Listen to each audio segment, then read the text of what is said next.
Slime Heroes came out last Thursday, 3 days ago. It's a cute looking Souls-like with co-op and, don't worry, difficulty options. And even though this was my very first 3D Souls-like, I picked the most difficult difficulty option to get the full Souls-like experience. Despite that, the game starts really easy.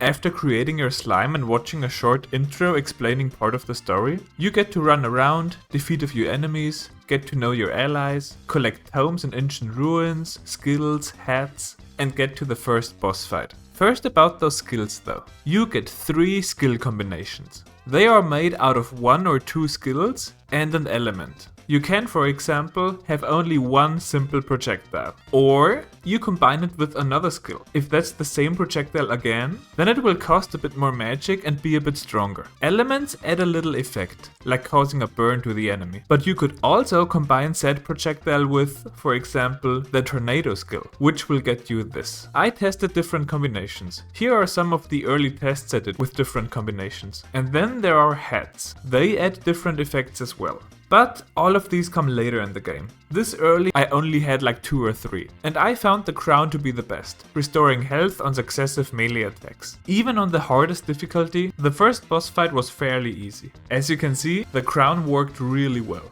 After grass comes fire. In the test of strength battle ruins, I improved a lot and came up with strategies and a playstyle that I really liked. I found out that if I hit both heavy hits with my spear, then my magic fills up all the way, with which I can use multiple meteor showers, equipped with the element that restores some of my health on hit. The meteors are strong and in addition to that heal me. It even seemed a bit overpowered. With this I felt like I had reached a new skill level and I felt ready for the fire boss fight. The fire boss fight. If so far it sounded arrogant of me how I called the hardest difficulty easy, well, I'm just being honest. But this one here was very difficult. Corrupted Ignis, ancient god of the mountain. This was very difficult.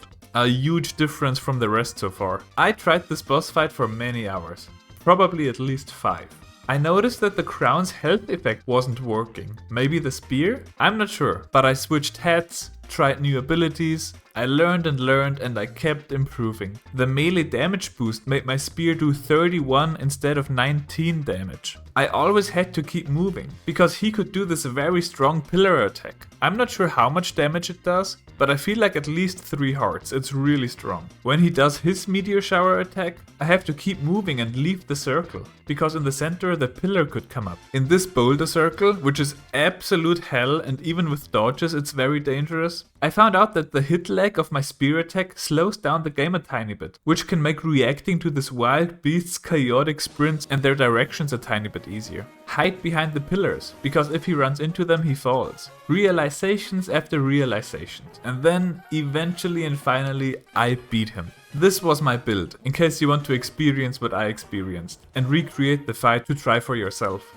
Though maybe patching made him easier by now when you watch this video. This was a huge achievement for me, but I was surprised to find out what's behind this door here. You have to do the boss fight again. Thanks to the skill I acquired though, it was pretty quick the second time. Here in the second fight, I had 1, more skill, and 2, a better hat. When I first read that less magic is used, I thought it's probably only a very small effect. But it's actually huge. It felt like I could use twice as many magic attacks with my meter. Afterwards, you get this special skill here.